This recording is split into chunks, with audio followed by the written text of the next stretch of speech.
I do a lot of work in video production, and so when I use photographs in a video project, I have to be mindful of how those photographs are cropped and how they're sized in order to fit the high definition aspect ratio of television, which is 16:9.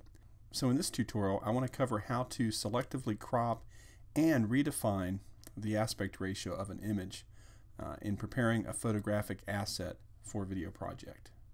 So let's jump over to Photoshop and take a look at this image here. This is a vertical image that's 2,777 pixels high by 4,166 pixels wide. It's also was shot at 300 ppi, which, if you remember, is really overkill for an asset that we want to put into a digital media project. The industry standard for the most part is 72 ppi. So there's a lot that I'm going to want to do to be able to conform this image for the video frame of high definition television. Let's look over here, and in this next document window, this is a high definition video frame. It's a graphic that was created as a template in Photoshop, and the pixel dimensions for this image match up with high definition television. It's 1920 pixels wide by 1080 pixels high, and again the resolution is 72 ppi, and the aspect ratio by default is 16:9.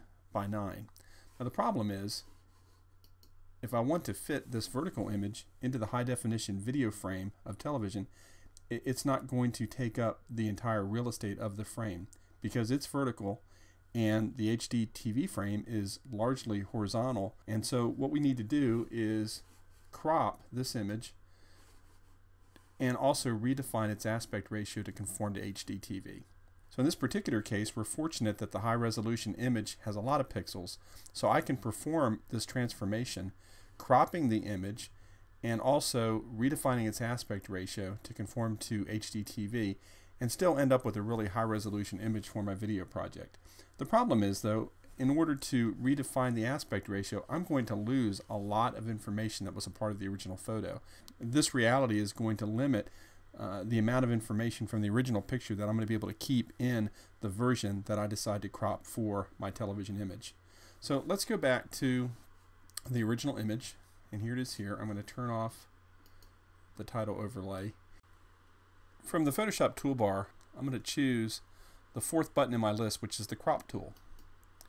And once the crop tool is selected, I have options in my options panel that will allow me to control how the crop tool works. I'm going to begin by choosing the unconstrained option. With unconstrained selected, I really don't know what I'm going to end up with until I release it and execute the transformation and then go up and see what I've got to work with. Well, I want to be a little bit more purposeful in my cropping, so I'm going to escape from there, and I'm going to choose the very last option in the toolbar here called size and resolution. With size and resolution, I can define the width and the height that I want to end up with and the resolution, and perform a single operation that will transform this image to fit within the HD TV frame. Well, we know that the width is 1920 pixels, so I'll enter that in. We know the height is 1080, and we know that the industry standard resolution is 72 ppi. And with those three variables entered into this property window,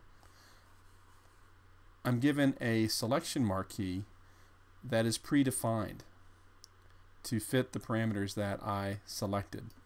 Now I can shrink this down, but notice as I make the selection marquee smaller, the aspect ratio of the marquee remains a constant 16:9. So no matter where I release this, I'm going to end up with an image that's going to fit the aspect ratio and the raster dimensions of an HDTV frame. Well, again, it does limit me in terms of what content I can include. I'm going to do the best I can to include all of the key features of this particular image. Psychological closure allows me to cut off a little bit of the top of the head and still end up with a very nice looking image for my TV frame.